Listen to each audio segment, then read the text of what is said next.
Özümə təzə yazıçı tapmışam. Bu il çıxıb kitab oxuyuram, baxıram görüm nə var, nə yox. Maraqlı yazılıb, amma yaş problemi var kitabın. Uşaqlar üçün tərtib olunub, amma böyüklər üçün yazılıb, sırf böyüklər üçündür. Siz ümumiyyətlə gənc yazıçılar haqqında nə fikirləşirsiniz? Gənc yazıçılar haqqında ümumiyyətlə dünyada bəlli bir fikir var. Bu bəlli fikir müxtəlif ədəbiyyatşünasların fikirlərini bir yerə toplasa, cəm halda belə bir şəkildə ifadə eləmək olar ki, gənc yazıçılar özlərinin öz yazdıqları haqqında həddindən artıq çox yüksək fikirdə olurlar. Onlar nələr yaratmışam. Bəli. Onları tənqid eləmək qeyri-mümkün bir məsələyə çevrilir. Onlar öz mətnlərini hətta da emosional mənalar yükləyirlər. Çətin məsələlərdən biri də gənc yazıçıların xırda məişət qayğılarından, xırda məsələlərdən yox, cahanşumul mövzulardan bəhs eləmələridir. Oy, ən böyük problem odur. Hə. Bəli, bu mən dünyanı xilas eləmək istəyirəm. Problem odur. Bəli, onlar ilkin başlanğıçda qlobal problemlərə toxunurlar. Ölüm və ya olum.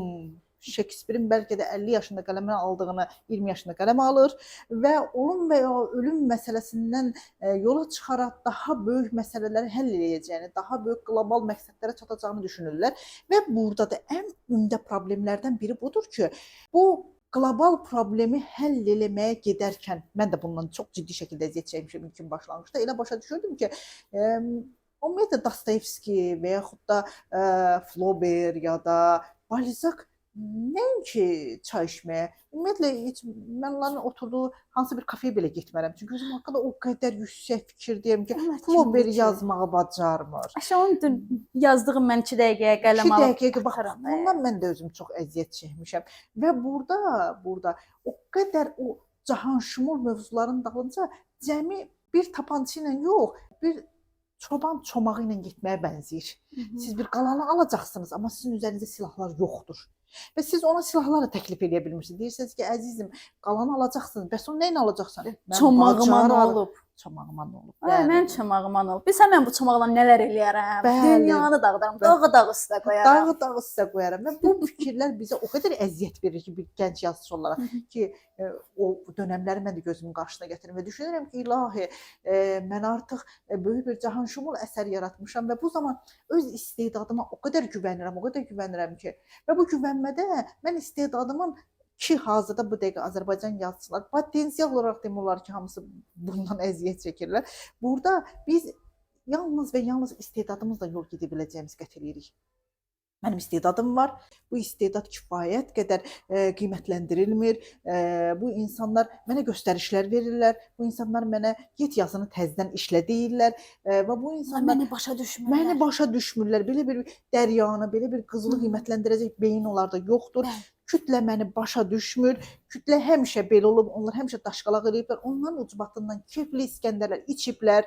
Onların ucbatından oblamovlar kəndlərə qapanıblar. Onların ucbatından nələr bu artıq yazıçının öz xəyal və təxəyyül dünyasındadır ki, və dəfələrlə deyirlər ki, bəzən belə bir ifadə deyirlər. Bizim Səbat Nəşriyyatı Nəsimi küçəsində yerləşir. Deyirlər ki, siz Nəsimi küçəsində bizim dərimizi Nəsimi kimi diri-diri soyursunuz. Diri-diri soyursunuz. Bəs bu gənc yazıçılara necə başa salaq ki, tək istedad bəs deyil də. Bu istedad bizim skeletdir. Bu skeleti bir ətə qana gətirmək lazımdır. Tək skeletlə ortalığa çıxıb mən bunu yaratdımla bitmir də. Buna biraz ət, biraz qan, biraz rəng, biraz ruh vermək lazımdır. Bax buna necə başa salaq ki, bu da var. Necə gəlsinlər bu yola?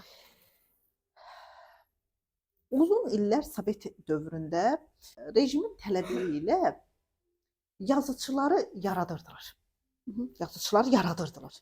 Baxın, bu çox qəribə bir proses oldu. Bu Stalinin lap əvvəldə Gorki ilə bir söhbətinə də gedib çıxır. Gorki ilə o söhbətdə deyir ki, yazıçılara nəzarət eləmək lazımdır.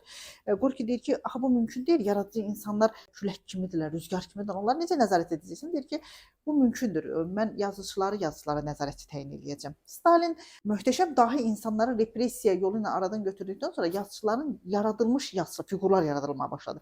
Və bu qəliblər və bu qəliblərin içərisində yazıçı olmaq var idi. Və bunların kitablarını, təbii ki, içərisində istedadlılar da var, onların haqqını yemək olmaz. O qəliblər içərisində bu insanların, ya bu yazıçıların kitabları 100 min, 200 min nəşr olunurdu dövlət hesabına, kəndlərə, rayonlara, hər kəsə gedib çatdırdı. Paylanılırdı. Paylanılırdı bu yazıçılar. Biz indi yaşadığımız quruluşdan danışıram. Və o dövrdə artıq insanlar üçün yazıçılıq bir növ əlçatmaz bir mərtəbə hesab olunurdu. Və insanlar düşünürdülər ki, yazıçı olmaq xüsusi bir seçilmiş bir imtiyazdır. Hər adam yaza bilməz. Hər adam yaza bilməz. Bu bir istedaddır və bu istedad burada bu şəkildə təqdim olunurdu. Halbuki yaradıblar ha, bunlar hamısı yaradılıb. Təqdim olunurdu, amma Qərbdə bunun tam əksi baş verir. Qərbdə yazıçılıq fakültələri var, Qərbdə yaradıcılıq fakültələri var, Qərbdə insanlar azacıq 5-10% istedadı var, gedir bu yerlərə təhsil alırlar və bu yaradıcılığı və bu yazıları bu şəkildə özlərində kitab olaraq ortaya çıxardırlar. Təbii ki, 3-cü dünya ölkəsi olaraq biz elə düşünürük ki, yazıçılıq yalnız istedadla mümkündür. Və bu fikir tam olaraq qəlibləşib və bu qəlibləşmədə bir inkişaf yoxdur. Kodlanıb da bizim kökümüzdə bu belədir. Bəli, bu kodlamada yalnız və yalnız mənim istedadım varsa bu kifayətdir. İstedadı bu şəkildə istifadə elədikdə mən keçən dəfə çox qəribə bir yazıya rast gəldim. Bu yazı xatirələr idi. Şair haqqında xatirələrini yayımlamışdı bir şair yazıçımız və o yazıçının, şairin həyatını mən oxuyan zaman o xatirələri və mən düşündüm ki, ilahi, bunun həyatı yaradıcılığından qat-qat maraqlıdır. Vay o gündən. Və bu o deməkdir ki, bu yazıcı, bu şair elə öz həyatını yazsaydı, öz həyatındakı kiçik detallara köklənsəydi, onun yazıları daha təbii və gözəl olardı. Yəni indiki gənc yazıçıların ən böyük problemlərindən biri də həyatdan qopuqluqdur. Onlar təbiilikdən uzaq. Təbiilikdən uzaqdır. Onlar cahanşumul mövzuları qoyurlar, amma bu cahanşumul mövzu bizə hər gün getdiyimiz avtobusu xatırlatmır, həmin metronun qoxusunu vermir, sonra Bakının küçələrini bizə xatırlatmır. Orada mən həyatı duya bilmirəm, mən orada insanları hiss edə bilmirəm və bu hissiyatı ala bilmədiyimə görə də yazıçılığın özünün bir psixoanalitik bir baxışı var, bir psixologiyası var. Bu barədə araşdırma aparan alimlər deyirlər ki, insan yazını hər hansı bir əsəri oxumağa başlayanda o əsəri qəhrəmanı mənimsəyir. Onu özünküləşdirir, hətta özünü onun yerinə qoyur. Və özünü onun yerinə qoyduqda beyin reallıqla xəyalı bir-birindən ayıra bilmədikdə insan kitabdakı macəraları özü yaşamış kimi hiss edir. Və insan o gestalt başa çatdıra bilməyəndə zehnində, o necə deyirlər, biraz loru dinləyincə, o zövqü tam başa çatdıra bilməyən, yəni endorfinlə dopaminin dairəsi qapanmayanda insan 10 səhifədən 5 səhifədən sonra kitabı buraxır. Davamı yoxdur. Davam yoxdur, çünki o zövqə çata bilmədi. O zövqə çatmaq nədir? Məsələn, Qurtlar Vadisinin uğuru nədən ibarət idi? Qurtlar Vadisi Türkiyədə ilk dəfə olaraq matçı keçən, futbol matçını keçən teleserial oldu. Hər kəs matçı qoydu, futbol matçını. Qurtlar Vadisini izlədi. Serialın uğuru nə idi? Serialın uğuru barədə deyirlər ki, o serialın uğuru oradakı qəhrəmanlarda deyildi. Serialın uğuru onun ssenarisi idi. Orada baş rolda ssenari idi. İnsanlara verdiyi həzz idi. İnsanlar uzun müddətli xəyallarında bəslədikləri qəhrəmanı orada tapa bilmişdilər. O qəhrəman həm qanuni idi, həm qanunsuz idi. O ədaləti bərpa eləyirdi və o ədaləti bərpa eləmə hissi onların öz hissiyatlarını, qəlblərini ilə toxundu ki, Qurtlar Vadisi o imzanı ata bildi. Məhz uğur orada idi. Gənc yazıçılar, ümumiyyətlə bütün yazıçıların uğuru və bütün tarixdə qalan əsərlərin ən böyük uğuru odur ki, o əsərlər insanlara xitab edə bilirlər. İnsanların istədiyini onlara verə bilirlər və onların həyatları əsərlərindən deyil, əsərləri həyatlarından maraqlıdır. Ən çox gənc yazıçılarda məni narahat edən məsələlərdən biri nədir? Kitabı Wikipedia məlumatları ilə doldurmaqları. Açıram, güya bu təsvirdir. Amma o qədər qəlibləşmiş standart cümlələr, filan yerdən filan küçə keçdi, filan ildə filan adam filan küçəni işğal eləmişdi, filan yerdən gəlmişdi. O qədər belə şablon məlumatları düzür ki, güya mənə təsvir verir. O qədər yorur ki bu adamı. Belə baxırsan ki, bu nəyə lazımdır? Mənə lazımdırsa bu şəhərin işğalı, mən gedib açacağam 2 dəqiqənin içində məlumat əlimdədir. Oxuyacağam ki, bu şəhər nə vaxt işğal olunub, kim tərəfindən işğal olunub. Mənə bu quru cümləni vermək nəyə lazımdır? Ondansa sən bu obrazı yaşat. Obrazı yaşat, obrazdan bir ki, mən də öyrənim. Ən böyük problemləri quru təsvir vermək və yalançı məlumatlarla da, yalançı deyəndə ki, quru cümlələrlə, məlumat cümlələrlə o kitabı doldurmaq. Bəli. Bu da ənimdə problemlərdən biridir. Problemlərdən biri o.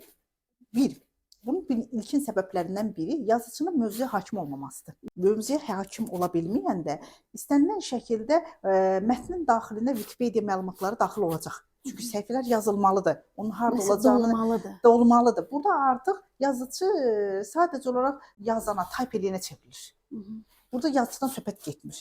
İkinci mühüm məsələlərdən biri odur ki, obrazlar yaxşı və pisin bucağında yaradılır. Ya qəhrəman tam yaxşıdır, ya da hansısa onun alternativ olan tam pisdir. Dünyada, həyatda belə məsələlər, yəni dünyada dörd-dörtlük pis adam yoxdur. Dünyada dörd-dörtlük yaxşı adam da yoxdur. Bu dəqiqə müasir əsərlərdə ən çox əziyyət çəkdiyimiz məsələlərdən biri də odur ki, qəhrəmanın təkamülünü yazıcı əsərdə işləyib başa çatdıra bilmir. Əsərin verdiyi ən böyük misallardan biri odur ki, yəni ideyalardan biri odur ki, qəhrəman harda idi və bu hadisədən sonra hara gəldi çıxdı və hansı ideyaya gəldi çıxdı. Obrazın inkişafı. Obrazın inkişafını verə bilmirlər. Ona görə də obrazın inkişafını bilməkdən ötürü mütləq şəkildə biz bilməliyik. Bizim obraz flegmatikdir, xolerikdir, melanxolikdir və ya sanguinikdir. Akaki Akaçeviçin obrazına baxdıqda mən baxıb görürəm ki, bu insan flegmatikdir və məmurdur. Bu tip insanlar mütləq flegmatik bir mizaca sahib olurlar. Onlar səbirlidirlər. Onlar günlərlə paltonun tikilməsini gözləyə bilərlər, səbirlə. Amma xoleriklər onanı dağıdar, tökər, qışqır, dava salar və bu saat paltomu bura qoyursan. Paltomu bura qoyursan və qərənfil kimi emosional şəkildə deyir ki, budur. Və bu, məsəl üçün, qərənfili heç vaxt aparıb Akaki Akaçeviçin yerində otuzdurup onu orada bunu köçüt və yaz deyə bilmərəm. Bu qərənfil obrazıdır. Mən qərənfil obrazını yaradanda qərənfilə tam hakim ola bilmədiyimə görə qərənfilin tam bir karton bir obrazını yaradıram. Və bu karton obraz özünün 3D formatını verə bilmir deyə oxucu həmişə başa düşür ki, bu obraz yalancıdır və bu hardasa yıxılacaq və bu hardasa darmadağın olacaq. Çünki burada bu tam oturuşmayıb. Çünki onun səhvi var. Məsələn, mən taxta məktubda bundan üzləşdim. Mən düşündüm ki, mən Qəmərin obrazını tamamilə ideal bir şəkildə yaratsam, bu bir uşaq mizacına uyğun gəlməyəcək. Axı qərənfil gedib o şalvarı geyinməlidir, gedib o itə sataşmalıdır, o təhlükəni dərk eləməlidir, o südün dalınca getməlidir və orada o obrazlar orada o şəkildə yaşamalıdır ki, onu bilsin. Yaşamalıdır ki, öyrənsin. Həm obraz öyrənsin, obrazla birlikdə də oxucu öyrənsin. Oxucu öyrənsin və oxucunu mütləq şəkildə motivasiya edən bir şeylər olmalıdır ki, o əsəri oxuyub sona çatdıra bilsin. Mənə nə vəd edirsən? Nəyin dalınca gedim? Nəyin dalınca gedim? Vaxtımı nəyə həsr eləyim? Bəli.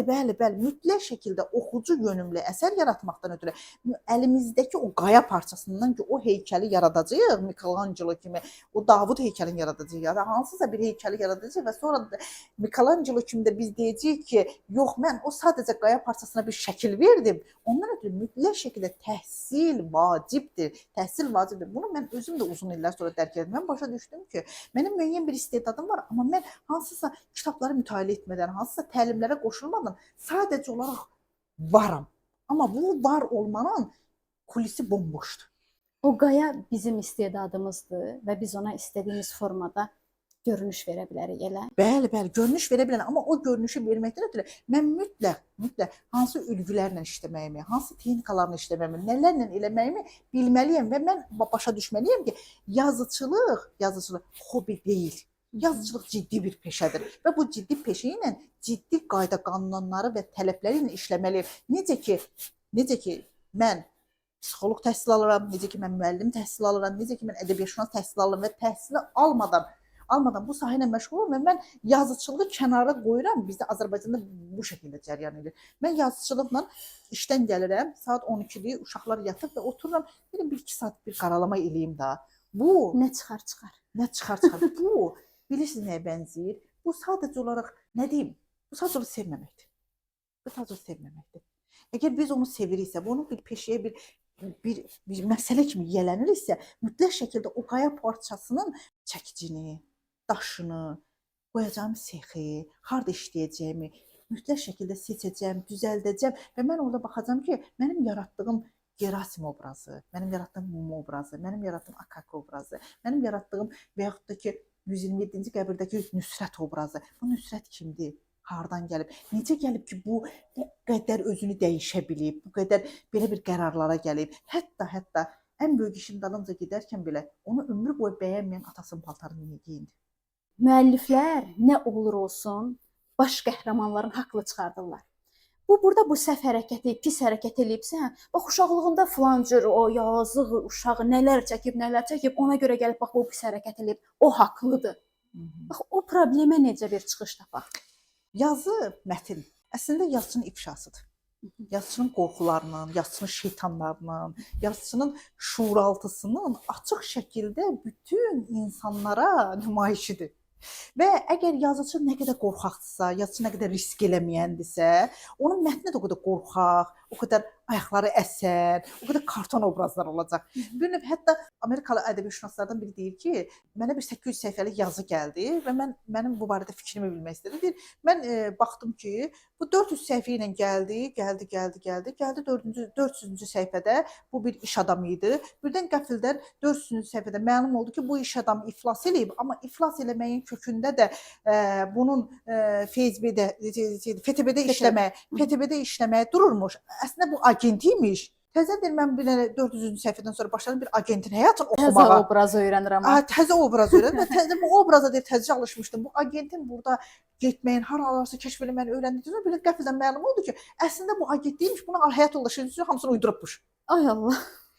Mən deyir yazıçıdan soruşdum ki, siz ümumiyyətlə bunun bir qəti addım atıb hansısa qəti bir sahə yiyələnməyi barədə nə düşünürsünüz? O da dedi ki, düşünürəm ki, qəti addımlar üçün kifayət qədər cəsarət lazımdır. Deyir, onda mən başa düşdüm ki, yazıcı qorxur.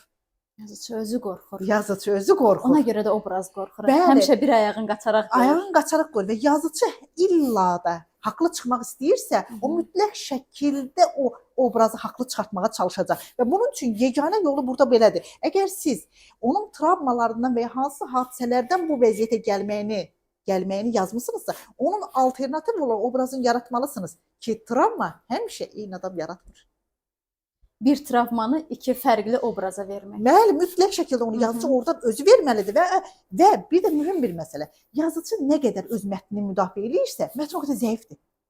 Mətn öz-özünü müdafiə eləməlidir. Mən əgər bugün gəlib deyirəmsə ki, Aljer belədir, filandır və yaxud da filan cürədir, mən mütləq şəkildə izahat verirəmsə, mənim mətnimdən şübhəm var. Və sabah mən dünyamı dəyişib vəfat elədikdən sonra Aljer kimi müdafiə eləyəcəm. Yəni adamda ürəyində qorxu yaranır ki, mən filan şeyi orada zəif yazmışam, qoy onu müdafiə eləyim ki, əslində bu belədir, bu belədir, bu belədir. Fikrimi özüm dilimlə ifadə edirəm də, əsərimlə yox. Bəli, orada izahat tələb olur və bütün izahatlar da əzizim bəraəti daxildir. Bir də bizim yazıçılarımızın, gənclərimizin ən böyük problemlərindən biri adama dərs keçməkdir. Oturur, başlayır alır qələmi, öyüd nəsihət verməyə. Filan şey filan cürdür, bəhmən şey bəhməncədir. Bax bunun səbəbi nədir? Bu ədəbiyyatşünasda didaktik adlanır. Didaktik mətnlər daha çox özünü ifadə çətinliyi olan yazıçılarda meydana çıxır. Özünü ifadə çətinliyi nədir? Yazıçı özünü ifadədə obrazın dili ilə ifadəni reallaşdıra bilməyəndə avtomatik olaraq didaktikə keçir. Çünki daha çox çatdırmaq istədiyi var və ədəbiyyat buna vasitəyə çevriləndə artıq o didaktik mətn. Əgər mən didaktik mətn yazmaq istəyirəmsə, onda mən mütləq şəkildə non-fictiona yönəlməliyəm. Yəni qeyri-ədəbiyyata yönəlməliyəm. Qeyri-ədəbiyyatda istənilən şəkildə onu yazıb yarada bilərəm. Amma bunu ədəbiyyata daşıyanda bu yazıcıdan kifayət qədər böyük qüdrət tələb eləyir. Qüdrətin yaşlı babaya çevrilməyəsən. Yaşlı baba. Bunun üçün bunun xüsusi üsulları var. Məsələn, biz yazıçılıq kursunda bunu tələbələrə tədris edirdim. Mən bundan özüm də çox zövq aldım. Sonra mən bunu 127-ci qəbirdə də özüm o texnikanı tətbiq elədim. Orada kitabları oxumağın faydalarından danışmaq istəyir. Amma bunu bir didaktika alınmasın deyənə bu şəkildə, bu bir texnikadır. Bunu mən kəşf eləməmişəm, bu var bu yazıçılıq təlimlərində var. Orada belədir. Bir obraz gəlir, digər obraza deyir ki, neymişsən bu qurtlamış kitabları? Qoy yansınlar. Nəyə lazımdır ki? Bir o kitabların birini qaldırdı. Ona kitabların necə gözəl bir məsələ olduğunu, əgər kitabları insanlar oxusaydılar, cəmiyyət indi harda olacaqdı? Bu məsələlər baş verməyəcəkdi. Bu müharibə də olmayacaqdı. Çünki insanlar kitabları oxumurlar. Oxusaydılar nələr baş verərdi? Demək istəyəndə başını qaldırdı ki, qoca uzaqlaşır gedib. Bəli. Hə, gözəl taktika. Həm sözü çatdırmış olursan, həm də artıq o standart qəlbin içinə düşmürsən ki, mən bu adama bunu dedim. Həyatda deməz axı. Bəli, burada saysız texnikalar var. Yazıcı istedadla gedəndə o didaktikə qaçacaq. Yazıcı texnikanı biləndə, üsulu biləndə mətni yaradacaq. Çox sağ olun, çox təşəkkür edirəm. Ümid edirəm gənc yazıçılarımıza faydalı söhbət olacaq bu söhbətimiz. Sağ olun.